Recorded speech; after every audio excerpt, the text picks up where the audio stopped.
नमस्कार जय जगन्नाथ आम पाठागार यूट्यूब चैनल को पुणी थे समस्त को स्वागत।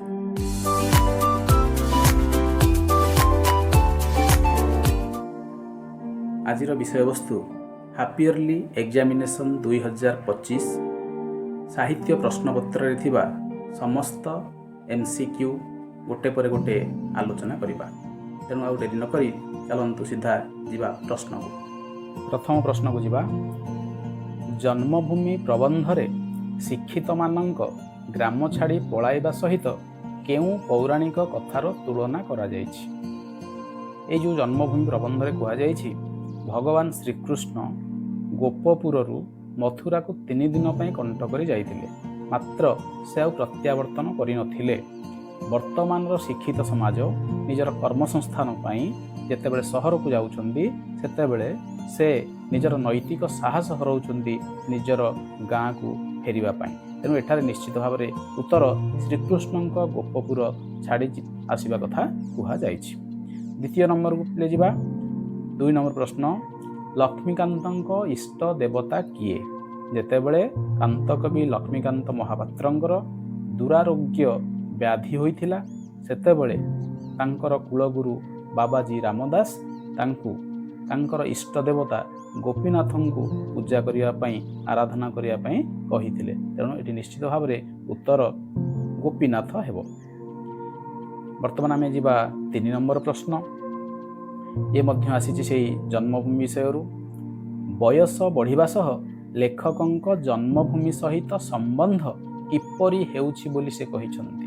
साधारणतः जहा सह आमर संपर्क दीर्घ दिन रहिबो ता सहित संपर्क घनिष्ठ हेबा कथा, मात्र एठारे ताहा घटु नाही।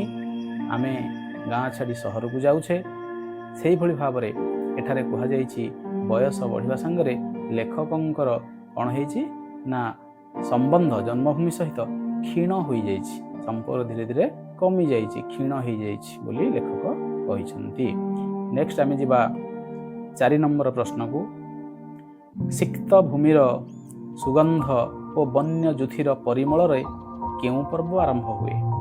जेतेबेले तुमर खरा दिन छुट्टी हुए समर वैकेशन तापरे स्कूल खोले वर्षा हेतेबेले आरंभ होता है जून मास 15-17 तारिख पाखापाखि थी। तो से समय कौन हुए पिला जानिछ? समस्ते जानिछ, समस्ते से समय दोली खेलती। हाँ, यहाँ हूँ रज पर्व। तेणु ताहाको आमे कृषक कूल आमर अपेक्षा बसी था सिक्त भूमिर सुगंध वन्य ज्योतिर परिमल रे रज पर्व आरंभ होता है। तापर परवर्ती प्रश्न को जिबा। 5 नंबर त्याग और आत्मसंयम केउ सभ्यतार आदर्श थिला? आमर साधारणतः ये जो सभ्यता विज्ञान विषय आसी साधारणतः कहा जाए गोटे पाश्चात्य सभ्यता आ गोटे भारतीय सभ्यता। पाश्चात्य सभ्यतार लोक मानकर आदर्श होउची कोन? सभ्यतार आदर्श होउची विलास व्यसन भितर रहिबा, भोग विलास भितर बुड़ी रहिबा, किंतु आमर भारतीय सभ्यतार आदर्श त्याग एवं आत्मसंयम। तेणु उत्तर हम भारतीय सभ्यता। 6 नंबर को जिबा बिले। कांतकवि केउ साहित्य कृति को रवींद्रनाथ टैगोर गीतांजलि सह तुलना करा जायथाए? जानिछि पिला माने से 1913 मसीह एथिपाई पाइथिले किए? रवींद्रनाथ टैगोर गीतांजलि पे नोबेल पुरस्कार पाइथिले। तेणु सेही तांकर रचना जे भली थिला कांतकविंकर जीवन संगीत को ता सहित तुलना करा जायछि। तेणु जीवन संगीत हेबो यार उत्तर। 7 नंबर को जिबा। लक्ष्मी दुर्योधनंक केउथिरे थिले? केउठारे थिले? बाहुरे ना मस्तकरे ना स्कंधरे ना पृष्ठभागरे? कांधरे थिले। लक्ष्मी दुर्योधनंक स्कंधरे, कांधरे बा स्कंधरे थिले। परवर्ती प्रश्न अछि चिल्लिकारे सायंतन दृश्य। चिल्लिकारे सायंतन दृश्य कवितारे दुखी मनरे आशार उत्थान पतन सह कवि काहाकु तुलना करिसंती? जेतेबेले संध्या होई आसे धीवर कैवर्त कौन करती जे मत्स्यजीवी मशाल जाली दियंती आ मशाल जो शिखा केतेबेले उठु थाए तो केतेबेले पड़ू थाए ताकू तुलना करिसंती काहा सहित ना दुखी मनरे जे भली आशा और निराशा केतेबेले उत्थान हुए केतेबेले निराशार छाई जाए तेणु तार सहित तुलना करिसंती ମଶାଲର ଶିଖା ସହିତ ତାକୁ ତୁଳନା କରିଛନ୍ତି। ପରବର୍ତ୍ତୀ ପ୍ରଶ୍ନକୁ ଯିବା। ବଡ଼ କୂଳେ ଜନମି ଶରଣ କିକା ରଣେଜେ। ଯେତେବେଳେ ରାମଚନ୍ଦ୍ର ସେତୁବନ୍ଧ ବାନ୍ଧୁଥିଲେ ତାଙ୍କ ପାଖରେ ଥିଲେ ରାବଣଙ୍କ ଅନୁଜ ବିଭୀଷଣ ଏବଂ ଅଙ୍ଗଦ। ତେଣୁ ସେ ଶୁକ ଏବଂ ସାରଣ ଦୂତ ପ୍ରେରଣ କରିଥିଲେ, ତାଙ୍କ ସହିତ ଖବର ଦେଇଥିଲେ ବିଭୀଷଣଙ୍କ ପାଖକୁ ଯେ ତୁମେ କାହିଁକି ଏତେ ବଡ଼ କୂଳ ବା ବଂଶରେ ଏତେ ବଡ଼ କୂଳରେ ଜନ୍ମଲାଭ କରି ସେ ବନବାସୀ ରାମଚନ୍ଦ୍ରଙ୍କର ଶରଣରେ ତୁମେ ରହିଛ। ତେଣୁ ଏଠାରେ ଉତ୍ତର ନିଶ୍ଚିତ ଭାବରେ ବିଭୀଷଣ ହେବ। ବିଭୀଷଣଙ୍କୁ ସେ ଉଦ୍ଦେଶ୍ୟରେ ପ୍ରେରଣ କରିଥିଲେ। 10 ନମ୍ବର ଯିବା। କେଉଁମାନଙ୍କ ଦ୍ୱାରା ଉତ୍କଳ ଜନନୀ ବନ୍ଦନିଆ। ଏଇଟା ଆମର ଆସିଛି ବନ୍ଦେ ଉତ୍କଳ ଜନନୀ କାନ୍ତକବି ଲକ୍ଷ୍ମୀକାନ୍ତଙ୍କ ଦ୍ୱାରା ରଚିତ। ତେଣୁ ଏଠାରେ କେଉଁମାନେ ଆମର ଉତ୍କଳ ଜନନୀର ଶୋଭାକୁ, ପ୍ରାକୃତିକ ସୌନ୍ଦର୍ଯ୍ୟକୁ, ଗୁଣକୁ ଗାନ କରିଛନ୍ତି ଏବଂ ବନ୍ଦନା କରିଛନ୍ତି। ତେଣୁ ଏଠାରେ କିଏ ନା କବି ଏବଂ ସୁପୁତ୍ର। ଉତ୍ତର ହେବ କବି ଏବଂ ସୁପୁତ୍ର। ପରବର୍ତ୍ତୀ ପ୍ରଶ୍ନକୁ ଯିବା। 11 ନମ୍ବର। କଳି ଉପଦ୍ରବରେ କିଏ ଲୋକାଳୟ ତ୍ୟାଗ କରି ଚିଲିକାରେ ଆଶ୍ରୟ ନେଇଛି ବୋଲି କବି କଳ୍ପନା କରିଛନ୍ତି। ଚିଲିକାରେ ସାୟନ୍ତନ ଦୃଶ୍ୟ କବିବର ରାଧାନାଥ ରାୟଙ୍କ ଦ୍ୱାରା ରଚିତ। ତେଣୁ ଏଠାରେ ଯେତେବେଳେ ସନ୍ଧ୍ୟାର ଆଗମନ ହେଇଛି, ରାତ୍ରି ଧୀରେ ଧୀରେ ବଢ଼ି ଆସୁଛି, ସେତେବେଳେ ସବୁଆଡ଼େ କୋଳାହଳ ବର୍ତ୍ତମାନ ତ୍ୟାଗ କରିସାରିଲାଣି, କେବଳ ଶାନ୍ତି ବିରାଜମାନ କରୁଛି। ଆଉ ସେଠାରେ ପାଖାପାଖି ଲୋକମାନଙ୍କର ସାମାନ୍ୟତମ ଗହଳ ଚହଳ ଆଉ ଶୁଭୁ ନାହିଁ। ତେଣୁ କ'ଣ କରିଛି ନା ଶାନ୍ତି ଆସି ଏଇଠାରେ ବିରାଜମାନ କରିଛି, ଚିଲିକା କୂଳରେ ବିରାଜମାନ କରିଛି। କଳି ଉପଦ୍ରବେ ତ୍ୟଜି ଲୋକାଳୟ, ଶାନ୍ତି କିଏ ସ୍ଥଳେ ଭଜିଲେ ଆଶ୍ରୟ। 12 ନମ୍ବର ପ୍ରଶ୍ନକୁ ଯିବା। ଲକ୍ଷ୍ମୀକାନ୍ତ ମହାପାତ୍ରଙ୍କ ଦ୍ୱାରା ରଚିତ ଅସମ୍ପୂର୍ଣ୍ଣ ଉପନ୍ୟାସର ନାମ କ'ଣ? ଏଟାର ଉତ୍ତର ହେଉଛି ପିଲାମାନେ କଣାମାମୁଁ। କଣାମାମୁଁ ହେଉଛି ତାଙ୍କର ଅସମ୍ପୂର୍ଣ୍ଣ ଉପନ୍ୟାସ, କାନ୍ତକବି ଲକ୍ଷ୍ମୀକାନ୍ତଙ୍କ ଦ୍ୱାରା ରଚିତ। ପରବର୍ତ୍ତୀ ପ୍ରଶ୍ନକୁ ଯିବା। ଶିବ କେଉଁ ରୂପ ଧାରଣ କରି ସିଂହନାଦ କଲେ ପୃଥିବୀ ପ୍ରଳୟ ହୁଏ? ତାଙ୍କର ଭୈରବ ରୂପ ଯେତେବେଳେ ସେ ଧାରଣ କରିବେ, ଭୟଙ୍କର ଭୈରବ ରୂପକୁ ଧାରଣ କରିବେ, ସେତେବେଳେ ସେ କ'ଣ କରିବେ ନା ସମଗ୍ର ପୃଥିବୀକୁ ଧ୍ୱଂସ କରିଦେବେ। ତେଣୁ ସେ ହେଉଛନ୍ତି ସଂହାରକର୍ତ୍ତା। ଯେମିତିକି ବ୍ରହ୍ମା ହେଉଛନ୍ତି ସୃଷ୍ଟିକର୍ତ୍ତା, ବିଷ୍ଣୁ ହେଉଛନ୍ତି ପାଳନକର୍ତ୍ତା ଏବଂ ମହାଦେବ ଶିବ ହେଉଛନ୍ତି ଆମର ସଂହାରକର୍ତ୍ତା। ତେଣୁ ଭୈରବ ରୂପ ଯେତେବେଳେ ସେ ଧାରଣ କରିବେ, ସେତେବେଳେ ସେ ସମଗ୍ର ସଂସାରରେ ପ୍ରଳୟ ଆଣିଦେବେ। ତେଣୁ ଉତ୍ତର ନିଶ୍ଚିତ ଭାବରେ ଭୈରବ। 14 ନମ୍ବରକୁ ଯିବା। ଉତ୍କଳ ପ୍ରଦେଶ କେଉଁଥିରେ ପରିପୂର୍ଣ୍ଣ? ନଦ ନଦୀ, ତାଳତମାଳ ବୃକ୍ଷ, ପୁଣ୍ୟତୀର୍ଥ, ଯୋଦ୍ଧାମାନଙ୍କ ବାସଭୂମି।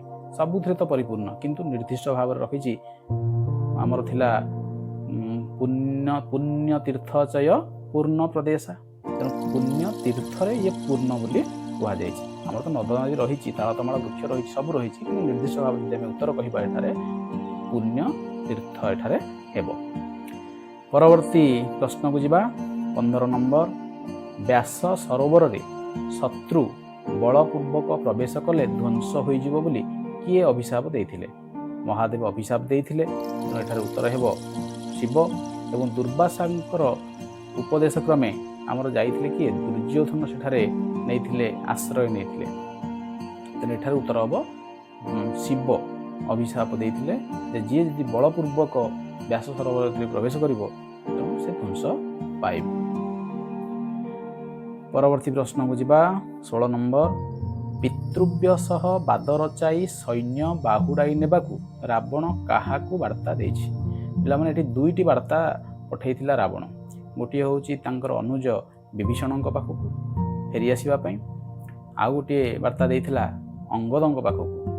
ଅଙ୍ଗଦଙ୍କ ପିତୃବ୍ୟ କିଏ ନା ସୁଗ୍ରୀବ।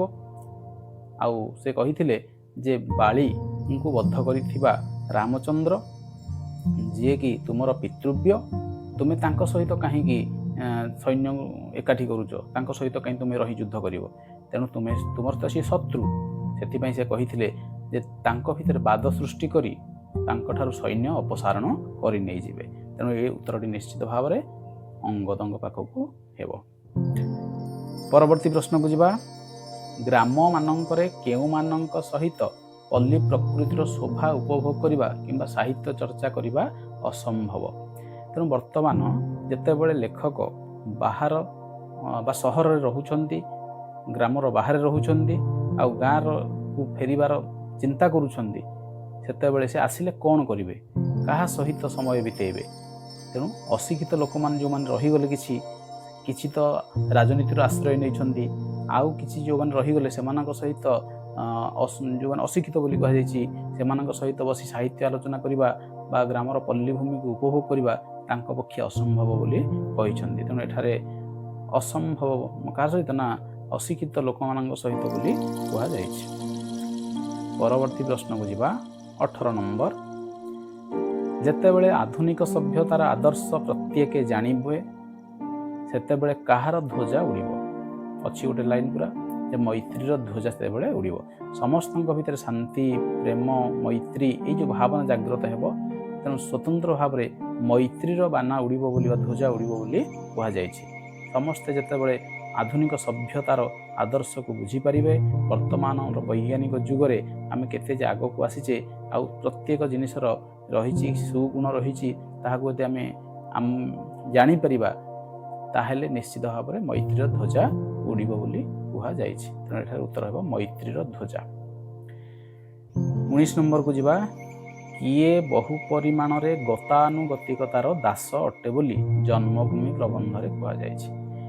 ଶୁଷ୍କ ତୃଣ ପରି ମୁଁ ଭାସି ଚାଲିଛି ବୋଲି କହିଥିଲେ। କିଏ? ମନୁଷ୍ୟ ନିଜେ, ଲେଖକ ନିଜେ। ତେଣୁ ମନୁଷ୍ୟ କ'ଣ କରେ ନା ଗତାନୁଗତିକତାର ଦାସ।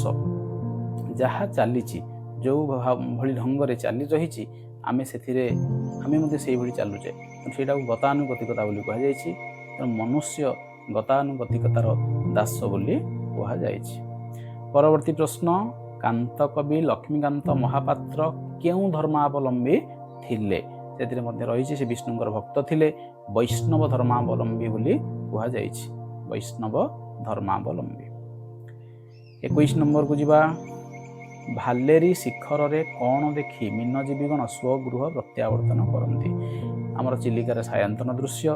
ଯେତେବେଳେ ସନ୍ଧ୍ୟା ତାରାକୁ ଦେଖନ୍ତି ବା କୁଆଁ ତାରାକୁ ଦେଖନ୍ତି ଉତ୍ତର ଦିଗରେ, ସେତେବେଳେ ସେ କ'ଣ କରନ୍ତି ନା ସନ୍ଧ୍ୟା ହେଇ ଆସୁଥିବାର ସୂଚନା ପାଆନ୍ତି ଏବଂ ଡଙ୍ଗା ବା ନାବ ଧରି ପାଲ ଟେକି ପ୍ରତ୍ୟାବର୍ତ୍ତନ କରିବା ପାଇଁ ଚେଷ୍ଟା କରିଥାନ୍ତି। ତେଣୁ ସନ୍ଧ୍ୟା ତାରା ହେବ ଉତ୍ତର। 22 ନମ୍ବର ଦେଖିବା। ଉତ୍କଳ ଜନନୀଙ୍କ ଶରୀରକୁ କିଏ ଧୋଇ ଦିଏ? ସମୁଦ୍ରର ପବିତ୍ର ଜଳଧାରା। ଯେମିତିକି ଆମର ରହିଛି କ'ଣ, ପୂର୍ବରେ ବଙ୍ଗୋପସାଗର ରହିଛି, ତେଣୁ ସମୁଦ୍ର ରହିଛି, ତାର ପବିତ୍ର ଜଳଧାରା ଉତ୍କଳ ମାତାର ଜନନୀଙ୍କର ଶରୀରକୁ ଧୋଇ ଦିଏ ବୋଲି କୁହାଯାଇଛି। ସିନ୍ଧୁକୁ ପୋତିବା ପାଇଁ ରାମଚନ୍ଦ୍ର କାହିଁକି ସ୍ଥିର କଲେ? ପିଲାମାନେ ଜାଣିଛ, ରାମାୟଣର କଥାବସ୍ତୁ, ରାଘବଙ୍କ ଲଙ୍କା ଯାତ୍ରାନୁକୂଳ, ବିଷୟବସ୍ତୁ ସମ୍ପୂର୍ଣ୍ଣ ତାରି ଉପରେ ଆଧାରିତ। ଯେତେବେଳେ ରାବଣ ମାତା ସୀତାଙ୍କୁ ଅପହରଣ କରି ନେଇଥିଲା, ରାମଚନ୍ଦ୍ର ତାଙ୍କୁ ଖୋଜିବା ପାଇଁ ସୀତାଙ୍କୁ ଲାଭ କରିବା ଉଦ୍ଦେଶ୍ୟରେ ସେତୁବନ୍ଧ ବାନ୍ଧି ଲଙ୍କାକୁ ଯାତ୍ରା କରିବେ ବୋଲି ସ୍ଥିର କରିଥିଲେ। ତେଣୁ ସୀତାଙ୍କୁ ପାଇବା ଆଶାରେ ହେବ ଉତ୍ତର। ଯିବା 24 ନମ୍ବର। ଗଲାଣି ତ ଗଲା କଥାରେ ସଙ୍ଗାତ, ଗଲାଣି ତ ଗଲା କଥା, ଗୁପତେ ସିନା ତୋତେ ପଚାରିଲି, ବଳି ପଡ଼ିବାରୁ ବ୍ୟଥା, ଗଲାଣି ତ ଗଲା କଥାରେ ସଙ୍ଗାତ, ଗଲାଣି ତ ଗଲା କଥା। କବି ସୂର୍ଯ୍ୟ ବଳଦେବ ରଥଙ୍କ ଦ୍ୱାରା ରଚିତ କିଶୋର ଚନ୍ଦ୍ରାନନ୍ଦ ଚମ୍ପୁର ଏ ଅଂଶ, ଯେଉଁଟାକି ଗାନ କରୁଥିଲେ କେଉଁମାନେ? ମତ୍ସ୍ୟଜୀବୀମାନେ ଗାନ କରୁଥିଲେ। ଯେତେବେଳେ ସେ ପ୍ରତ୍ୟାବର୍ତ୍ତନ କରୁଥିଲେ ଅତ୍ୟନ୍ତ ଆନନ୍ଦରେ, ସେତେବେଳେ ସେ କବି ସୂର୍ଯ୍ୟ ବଳଦେବ ରଥଙ୍କର ଏଇ ଗୀତଟିକୁ ଗାନ କରି ଆସୁଥିଲେ। 25 ନମ୍ବରକୁ ଯିବା। ରାଘବଙ୍କ ଲଙ୍କା ଯାତ୍ରାନୁକୂଳ କବିତାରେ ବିଭୂତି ଭୂଷଣ କାହାକୁ କୁହାଯାଇଛି? ବିଭୂତିକୁ ଭୁଞ୍ଜୁଥିଲୁ ବିଭୂତି ଭୂଷଣେ ଯେଉଁ କୁହାଯାଇଛି, କାହାକୁ ନା ବିଭୀଷଣଙ୍କୁ କହିଛନ୍ତି ରାମଚନ୍ଦ୍ର ବିଭୀଷଣଙ୍କୁ କହିଛନ୍ତି ରାବଣ ଯେ ତୁମେ କାହିଁକି ସେ ବିଭୂତିଭୂଷଣର ପାଦ ତଳେ ତୁମେ ଶରଣ ନେଇଛ, ଅର୍ଥାତ୍ ରାମଚନ୍ଦ୍ରଙ୍କର ପାଦ ତଳେ ତୁମେ ଶରଣ ନେଇଛ। ତେଣୁ ରାମଚନ୍ଦ୍ର ବିଭୂତିଭୂଷଣ କହିଲେ ରାମଚନ୍ଦ୍ର କୁହାଯାଇଛି। କିନ୍ତୁ ପୂର୍ବରୁ ଯେଉଁ କୁହାଯାଇଥିଲା ବିଭୂତିକୁ ଭୁଞ୍ଜୁଥିଲୁ, ସେଇଟା ହେଉଛି ଐଶ୍ୱର୍ଯ୍ୟ ଭୋଗ କରୁଥିଲୁ, ବିଳାସ ବ୍ୟସନ ଭିତରେ ଥିଲୁ, ଐଶ୍ୱର୍ଯ୍ୟ ଭୋଗ କରୁଥିଲୁ, କିନ୍ତୁ କାହିଁକି ସେ ବିଭୂତିଭୂଷଣ ଅର୍ଥାତ୍ ସେ ରାମଚନ୍ଦ୍ରଙ୍କର ପାଦ ତଳେ ତୁ ଯାଇ ଶରଣ ନେଇଛୁ? ଉତ୍ତର ଏଠାରେ ହେବ ରାମଚନ୍ଦ୍ର। 26 ନମ୍ବର ଏଠାରେ ବ୍ୟାକରଣ ଆରମ୍ଭ ହେଲା। ଗଠନାତ୍ମକ ରୂପ ଦୃଷ୍ଟିରୁ ବାକ୍ୟକୁ କେତେ ଭାଗରେ ବିଭକ୍ତ କରାଯାଇଛି? ଆମର ଦୁଇଟି ରୂପ ରହିଛି, ଗୋଟେ ହେଲା ଗଠନାତ୍ମକ ରୂପ, ଗୋଟେ ହେଲା ପ୍ରକାର୍ୟାତ୍ମକ ରୂପ। ତେଣୁ ଗଠନାତ୍ମକରେ କ'ଣ କ'ଣ ଅଛି ନା ସରଳ, ଯୌଗିକ, ଜଟିଳ ଏବଂ ମିଶ୍ର। ତାହେଲେ କେତେଟା ହେଲା? 4 ପ୍ରକାରର ରହିଛି। ଆମେ ନେକ୍ସଟ ଭିଡ଼ିଓରେ ଆମେ ବାକ୍ୟ ବିଚାର ଆଉ ଟିକେ ଭଲ ଭାବରେ ଆଲୋଚନା କରିବା। ଗୋଟିଏ ମାତ୍ର ସମାପିକା କ୍ରିୟା ଥିବା ବାକ୍ୟକୁ କ'ଣ କୁହାଯାଏ? ଯେତେବେଳେ ବାକ୍ୟରେ ଗୋଟିଏ ସମାପିକା କ୍ରିୟା ଥିବ ତାକୁ ଆମେ କହିବା ସରଳ ବାକ୍ୟ। ତେଣୁ ଉତ୍ତର ହେବ ଏଠି ସରଳ ବାକ୍ୟ। 28 ନମ୍ବରକୁ ଯିବା। ତୁମେ କ'ଣ ଏ କାମକୁ ପାରିବ? ପ୍ରଶ୍ନବାଚକ ଚିହ୍ନ ଅଛି। ତେଣୁ ପ୍ରକାର୍ଯ୍ୟ ଦୃଷ୍ଟିରୁ କି ପ୍ରକାର ବାକ୍ୟ? ଯେହେତୁ ପ୍ରଶ୍ନର ସୂଚନା ଅଛି, ଏ ନିଶ୍ଚିତ ଭାବରେ ହେବ ପ୍ରଶ୍ନସୂଚକ ବାକ୍ୟ। 29 ନମ୍ବରକୁ ଯିବା। ସୀତାର ନାଚ ହେଉ ବାକ୍ୟଟି କେଉଁ ବାଚ୍ୟରେ ଅଛି? ଆମର ବାଚ୍ୟକୁ ମୁଖ୍ୟତଃ 3 ଭାଗରେ ବିଭକ୍ତ କରାଯାଇଛି: କର୍ତ୍ତୃବାଚ୍ୟ, କର୍ମବାଚ୍ୟ, ଭାବବାଚ୍ୟ। କର୍ତ୍ତୃପ୍ରଧାନ ବାଚ୍ୟ, କର୍ତ୍ତା ପ୍ରଧାନ ଥିଲେ କର୍ତ୍ତୃବାଚ୍ୟ, କର୍ମ ପ୍ରଧାନ ଥିଲେ କର୍ମବାଚ୍ୟ, କ୍ରିୟା ପ୍ରଧାନ ଥିଲେ ଭାବବାଚ୍ୟ। ତେଣୁ ଏଠାରେ ସୀତାର ନାଚ ହେଉ କ୍ରିୟା ପ୍ରଧାନ ଅଛି ଏବଂ କର୍ତ୍ତା ଅପ୍ରଧାନ ଅଛି। ତେଣୁ ଏଠାରେ ଭାବବାଚ୍ୟ ହେବ। 30 ନମ୍ବରକୁ ଯିବା। 30 ନମ୍ବର ରହିଛି ନିମ୍ନୋକ୍ତ କେଉଁ ବର୍ଣ୍ଣ ପରେ ନ ଥିଲେ ଣ ହୁଏ? ଆମର ପ୍ରଥମ ସୂତ୍ର ଥିଲା ଅଣତ୍ୱ ବିଧିରେ ରୁ ର ମୂର୍ଧନ୍ୟ ସ ପରେ ନ ଥିଲେ ଅଣ ହୁଏ। ତାହେଲେ ଏଠାରେ ଉତ୍ତର ନିଶ୍ଚିତ ଭାବରେ ରୁ। 31 ନମ୍ବରକୁ ଯିବା। ମାର୍ଜନା ଏଠାରେ ଣତ୍ୱ ବିଧି ନ ହେବାର କାରଣ କ'ଣ? ଆମର ଣତ୍ୱ ବିଧିରେ ଆଉ ଗୋଟିଏ ନିୟମ ରହିଛି, ଯଦି ରୁ ର ସ ପରେ ଗୋଟେ ବ୍ୟବଧାନ ଥିବ, କେଉଁ ବ୍ୟବଧାନ ନା କ ବର୍ଗ, ପ ବର୍ଗ, ଜ୍ୟ, ୟ, ୱ, ହ, ତାହେଲେ ନ ସ୍ଥାନରେ ଣ ହବ।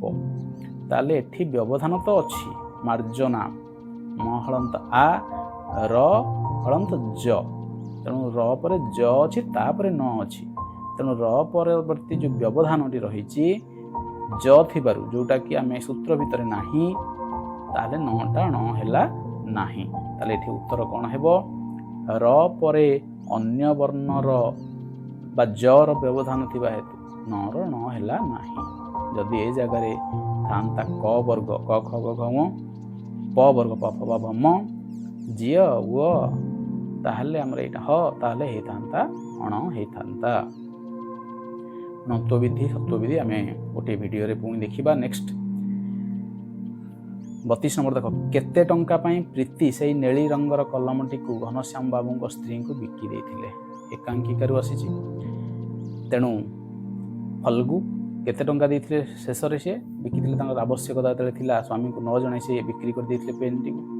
10 ଟଙ୍କାରେ ଦେଇଥିଲେ। ଘରର ଆବଶ୍ୟକତା ଯେଉଁ ସେଇ ସମୟରେ ତାଙ୍କର କୁଣିଆ ଆସିଥିଲେ, ତାଙ୍କୁ ଚର୍ଚ୍ଚା କରିବା ପାଇଁ ଆବଶ୍ୟକତା ଥିବାରୁ ସେ ଦେଇଥିଲେ ଏବଂ 10 ଟଙ୍କା ତାଙ୍କଠାରୁ ଆଣିଥିଲେ। 33 ନମ୍ବର। ବାକ୍ୟରେ ଥିବା ପଦ ଯୋଜନା ବା ସୌନ୍ଦର୍ଯ୍ୟକୁ କ'ଣ କୁହାଯାଏ? ବାକ୍ୟର ଯେଉଁ ପଦ ଯୋଜନା, ଆମର ବାକ୍ୟର 3ଟି ଲକ୍ଷଣ ଅଛି, ଆକାଂକ୍ଷା, ଆସତି, ଯୋଗ୍ୟତା। ତାକୁ ଆମେ ପରବର୍ତ୍ତୀ ଭିଡ଼ିଓରେ ଭଲ ଭାବରେ ବୁଝିବା। ବର୍ତ୍ତମାନ ଖାଲି ଜାଣିଥାଅ, ଯେତେବେଳେ ବାକ୍ୟର ପଦ ଯୋଜନା ବା ସୌନ୍ଦର୍ଯ୍ୟ କଥା ଆସେ, ସେତେବେଳେ ଆସତି କଥା ଆସିଥାଏ। ଆମେ 34 ନମ୍ବରକୁ ଯିବା। ଗଛଟି ପାଣିରେ ଜଳିଗଲା। ଗଛଟି କ'ଣ ପାଣିରେ ଜଳିପାରିବ କି? ଜଳିପାରିବ ନାହିଁ। ଯୋଗ୍ୟତାର ଅଭାବ। ତେଣୁ ଯୋଗ୍ୟତାର ଅଭାବରୁ ଏହା ବାକ୍ୟ ହେବ ନାହିଁ। 35 ନମ୍ବରକୁ ଯିବା। 35 ନମ୍ବରରେ ରହିଛି ସମସ୍ତ ବାକ୍ୟର ସମାପିକା କ୍ରିୟାଯୁକ୍ତ ଅଂଶକୁ କ'ଣ କୁହାଯାଏ? ଆମର ସମସ୍ତ ବାକ୍ୟର ସମାପିକା କ୍ରିୟାଯୁକ୍ତ ଅଂଶ ଯେଉଁଟା ସେଟାକୁ ଆମେ କହିବା ଖଣ୍ଡ ବାକ୍ୟ। ବାକ୍ୟର ଯେକୌଣସି ବୁଝା ପଡ଼ୁଥିବା ଯେକୌଣସି ଅଂଶକୁ ଆମେ କହିବା ବାକ୍ୟାଂଶ।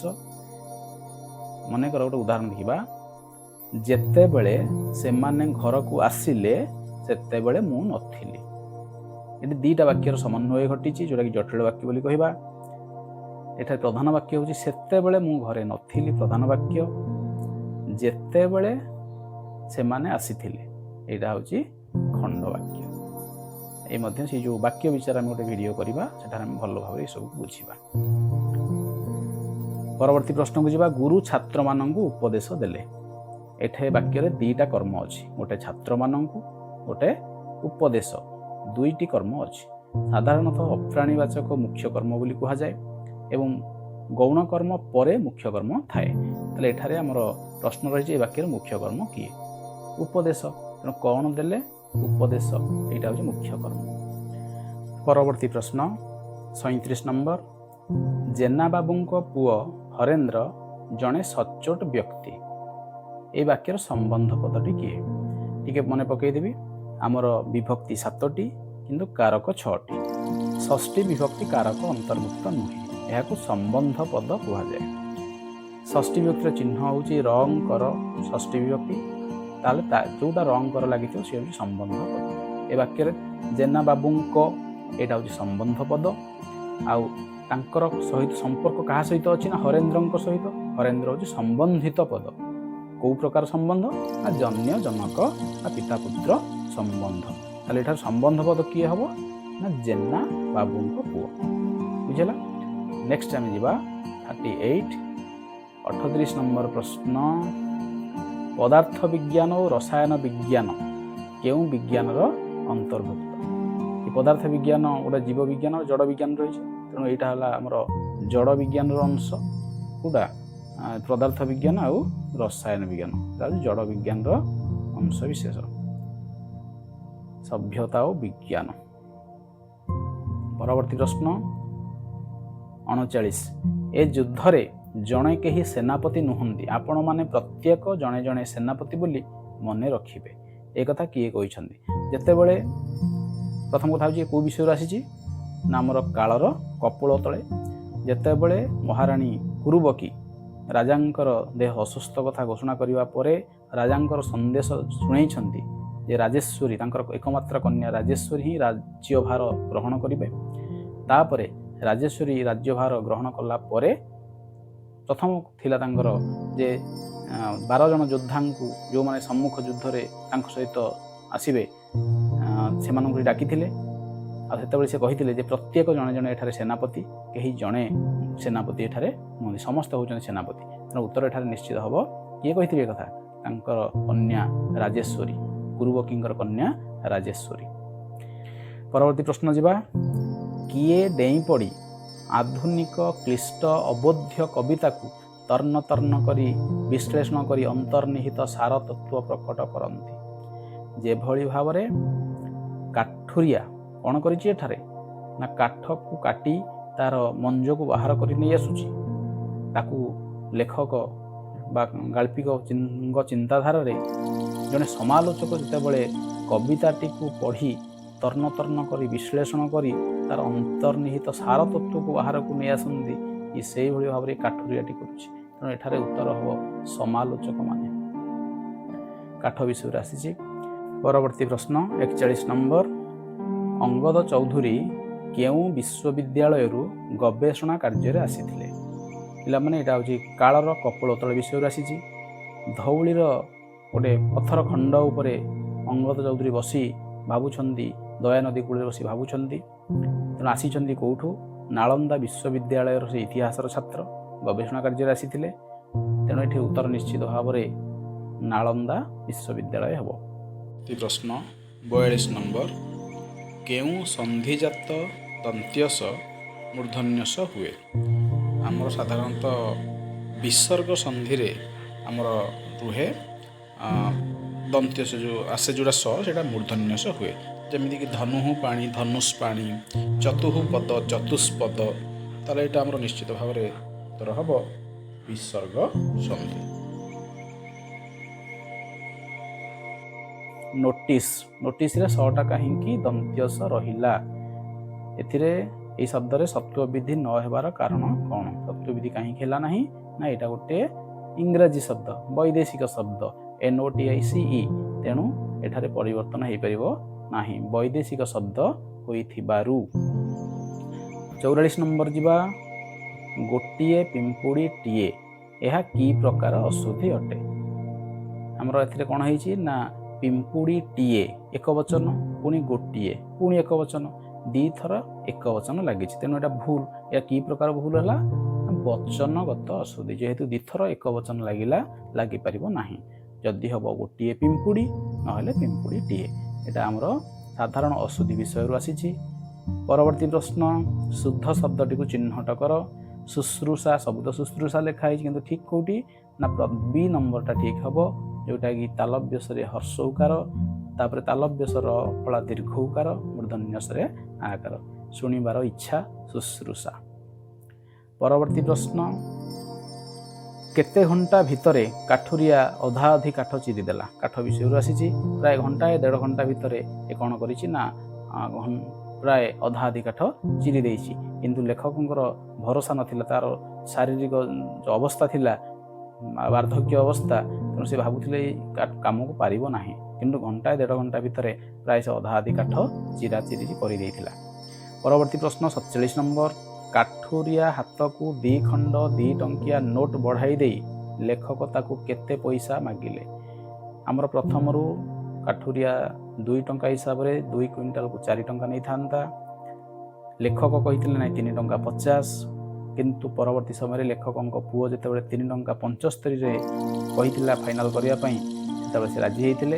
ତେଣୁ 3 ଟଙ୍କା 75 ଯେହେତୁ ଥିଲା, ଆଉ ଚାରଣା ପଇସା ବା 25 ପଇସା ଯେଉଁଟା ଆମେ କହୁଛେ ଚାରଣା ପଇସା ଫେରାଇବା ପାଇଁ ସେ ହାତ ପତାଇଥିଲେ ବା କହିଥିଲେ, ଲେଖକ ତାକୁ କେତେ ପଇସା ମାଗିଥିଲେ, ତେଣୁ ଚାରଣା ପଇସା ମାଗିଥିଲେ। ଉତ୍ତର ଏଠାରେ ହେବ ଚାରଣା ପଇସା। ପିଲାମାନେ ଜାଣିଛ ଟଙ୍କାକୁ କେତେ ଅଣା? 16 ଅଣା।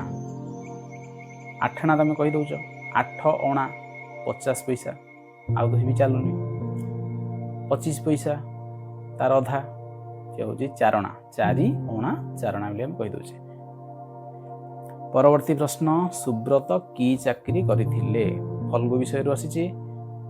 ତେଣୁ ସୁବ୍ରତ ଥିଲେ ଜଣେ କଲେଜର ଅଧ୍ୟାପକ, ତାଙ୍କର ପତ୍ନୀ ଥିଲେ ପ୍ରୀତି ଏବଂ ତାଙ୍କର ବାନ୍ଧବୀ ଥିଲେ ପୂରବୀ, ଯାହାଙ୍କର ଦେହାନ୍ତ ଘଟିଛି, ଆଉ ସେ କ୍ୟାପ୍ଟେନ୍ ମହାପାତ୍ରଙ୍କୁ ବିବାହ କରିଥିଲେ। ପରବର୍ତ୍ତୀ ପ୍ରଶ୍ନ 49 ନମ୍ବର। ମହାପାତ୍ର ବାବୁଙ୍କର ସ୍ତ୍ରୀଙ୍କ ନାମ କ'ଣ ଥିଲା? ଏବେ ସାଙ୍ଗେ ସାଙ୍ଗେ କହିଲି, ପୂରବୀ, ଯିଏକି ସୁବ୍ରତ ବାବୁଙ୍କର ବାନ୍ଧବୀ ଥିଲେ, ଏକାଠି ପାଠ ପଢ଼ୁଥିଲେ। ତେଣୁ ପୂରବୀ ତାଙ୍କ ପରବର୍ତ୍ତୀ ସମୟରେ ମହାପାତ୍ର ବାବୁଙ୍କୁ, କ୍ୟାପ୍ଟେନ୍ ମହାପାତ୍ରଙ୍କୁ ସେ ବିବାହ କରିଥିଲେ। ପୂରବୀ କେଉଁଠି ଗୋଟିଏ କାର୍ ଆକ୍ସିଡେଣ୍ଟରେ ମୃତ୍ୟୁବରଣ କରିଥିଲେ? ମାଡ୍ରାସର ଗୋଟିଏ କାର୍ ଆକ୍ସିଡେଣ୍ଟରେ ତାଙ୍କର ଦେହାନ୍ତ ହୋଇଥିଲା। ଏଇଟା ମଧ୍ୟ ସେଇ ଆମର ଆସିଛି ଫଲ୍ଗୁ ବିଷୟରୁ। ତେଣୁ ଆଜି ଆମର ଯେଉଁ ହାପିୟରଲି ପରୀକ୍ଷାରେ ଥିଲା, ଏ ସମସ୍ତ 50ଟି ପ୍ରଶ୍ନ ଆମେ ଆଲୋଚନା କଲେ। ଯଦି ଆଉ କୌଣସି ବିଷୟରେ କେଉଁଠାରେ ସନ୍ଦେହ ରହିଛି, ତାହେଲେ ତାହାକୁ ପଚାରିବ ଏବଂ ତାହାକୁ ଆମେ ଏଇ କମେଣ୍ଟ ବକ୍ସରେ ପଚାରିଲେ ତାକୁ ମଧ୍ୟ ମୁଁ ଦୂର କରିଦେବି। ଧନ୍ୟବାଦ।